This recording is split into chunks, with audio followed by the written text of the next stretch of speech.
Okay, so let's talk about this catch can. What do we have? So we've got the actual catch can itself on this Z bracket, right? Z bracket's going to get mounted to the engine block. We'll talk about how and where. Then you've got these two fittings. These are going to go into each of the ports where the current hose is. So the hose is going to come off. This goes in one, this one goes in the other, and the hoses from the catch can will go onto these. Okay, here are the hoses. Right, so you can see we have two different lengths. So this longer one is going to come from the rear of the engine block up to the catch can, and this other one's going to go from the other side of the catch can right to the front side. And then we have these, right? So these cool little blue fittings will just go onto the end of the hose. Okay, just to give it, we'll pop a color there. You can get them any color you want. And finally, we have this spacer with this. So this will go through the hole in the Z bracket, through the spacer, into the engine block to hold it in place. So there are a few things, if you think about where they tell you to put it, if you don't have a shaker, feel free to follow those instructions to the letter, because it'll fit, whereas it won't with the shaker. So we have to find another home for this, and that is what I'm going to do, and come back to you guys and see. So I guess I got to take the shaker off first, and then figure out where to put this. If you haven't taken the shaker off, if you haven't seen my shaker LED video, and I haven't yet done the shaker riser video, but here's how you do it, right? So we've got these four perfectly Mopar branded, 3, 4. Take those off, shaker lifts off the top. There's a base plate, it's gonna have 5. Here's the trick. There's, I think it's 1, 2, 3, 4 are all nuts that come off. I'm sorry, the whole bolt comes out. And then number 5, I have that right, is here. It's actually a screw sticking up with just a nut on top of it. So the nut comes off, the screw stays up there. So you take those off and the base plate comes out. The only thing you'll have left is the bracket, which is this. It goes up, lays flat, and that's the bracket that mounts to the block, as you can see, and the shaker sits on top of. So I'm gonna take this whole shaker off and expose the actual engine, which shaker owners don't really get to see very often. So let me do that, move this out of the way, and then let's figure out what we're gonna do with this. So I will be back. So I've got my shaker off now. For those of you who've never taken your shaker off, right, I told you in the earlier video, one thing I totally forgot, and I always forget to do it myself, is that I take the top off, and then I loosen the bolts, go take the bottom off, and then I forget this, okay? So just loosen up the clamp on the neck of this, and then you can pop the hose off pretty easily, and then the bottom piece comes off as well. That's off to the side. Obviously, I can't remove it entirely, because if you saw my other video about LEDs in the shaker, there they go. And I have another video coming out, or out, depending on the order I release these, about what these are for, and it's a shaker riser kit from Scalia Motorsports. So more on that. Now that we've got this off, let's do a couple of things. Take a look. Some light. One is, this is the hose that we are going to be replacing. Okay, so you see here, it goes there to there. And now it's not going to do this. It's going to come out, go into the shaker and the catch can, and then out the other side, it's going to come and go back here. So obviously this one is going to go here, and this one that's shorter will go here. This might actually even be too long, so we'll see. And these fittings will go in here, but I will show you along the way. So the next step is trying to figure out how to get this hose out, given this thing that is absolutely always in the way. I will tell you one last thing. I love that shaker, but man, let me tell you, getting to see this monster engine without the shaker on top of it is really something special. I mean, this thing's just a beast.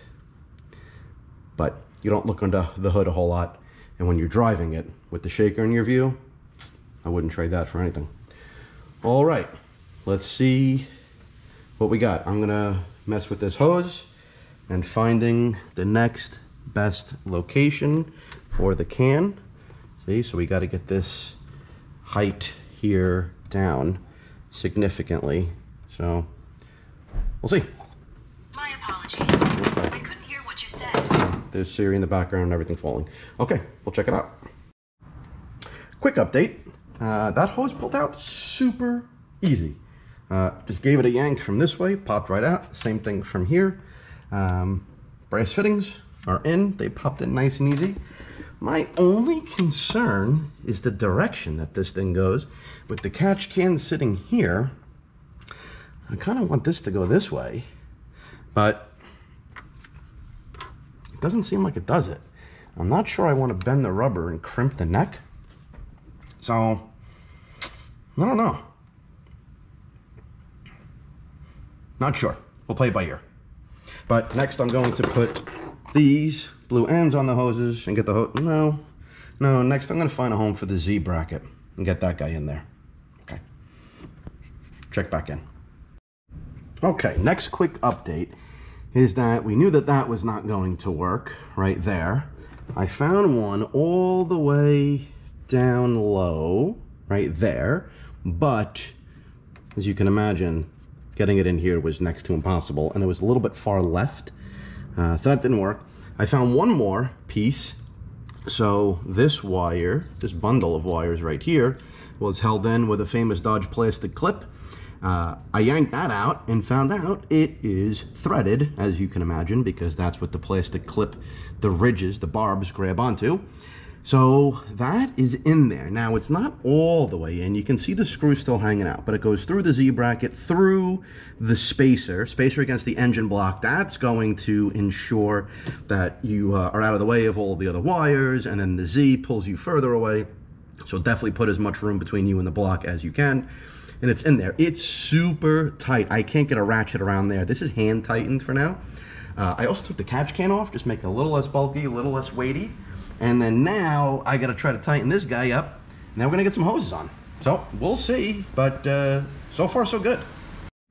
Okay, next update. So getting this in where I told you about is a gigantic pain in the ass because I cannot get my ratchet, wherever it ended up. Can't get this around the socket because there's just not enough room on the bottom side of that. So we have taken to hand tightening as much as we could and then given it a shot with this. It was working. The problem I ran into is that the screw, the bolt went in as far as it could go, but still wasn't far enough because the depth of that hole is not nearly enough for the spacer and the Z bracket. So what do we got? We've got 3 washers, maybe 2, right now 3. We're gonna give it a shot. So there's a good chance this is gonna go in, come back out at least one more time, but we're gonna see. So now I'm gonna try this again. Also, my earlier idea of doing this without the catch can attached feels like it might be a mistake, because it's a pain in the ass to get the catch can back on. But I gotta be able to take it off and on to empty it, so I guess we'll deal with it. So with making my spacer bigger, thank you to these washers, we're gonna give it a shot one more time. Although I think I'm gonna take one of those out. 3 feels like a lot, so we'll see. So after everything, we are installed. You can see that catch can's in place. The lines are in place. This back one was perfect, like the long one. Right, came from that back port that I showed you, comes all the way up here. That was great. This one was actually too long. I had to cut maybe like an inch and a half off of it. But other than that, it was great. One thing though, and I don't know why this is that it's still not 100% tight. You could see it doesn't move easily, but it's not 100% tight. It just, you know, it got late and this car is not drivable, right? If you can't get the oil through the engine. So I gotta take this thing back out when I have some time and figure out if, so I took that third washer out that I told you guys about and left it with 2. So I just wonder if it's still not just getting tight up against it. I need that third washer to push the bolt back enough where it'll actually press tight against things. So I don't know. I may also try like instead of a third washer, put a lock washer on the other side. So we'll see. But other than that, it's good. The hardest part was getting the Z bracket installed, as you can imagine. The original tube came out super easy. The brass fittings went in super easy. The tubes went in super easy. One last thing for shaker people, because of this and because of the shaker, getting the can in and out is not super simple, but it's doable. You just kind of have to really kind of come at it underneath like this, all right, and get a good grip on it, and then you can do it. But it is a little bit tricky. It would be much easier if it was up higher, but with the shaker, we can't do that. I don't love that it's crooked, so I got to get that figured out. I just did not have time tonight. So that's it. There you go. Give it a shot. Let me know if you guys have the same trouble. Anything else? One thing I don't think I mentioned was when I was taking, can we see in there? Yeah. So when I was pulling out that plastic clip, the best thing is get like a real good heavy duty flathead screwdriver and just get it between the plastic clip and the engine block and just wiggle it back and forth, and then towards and away, right? Twist and then push pull, and eventually it pops out. So there you go. That's everything. Catch can is installed for those of you that want to give it a go.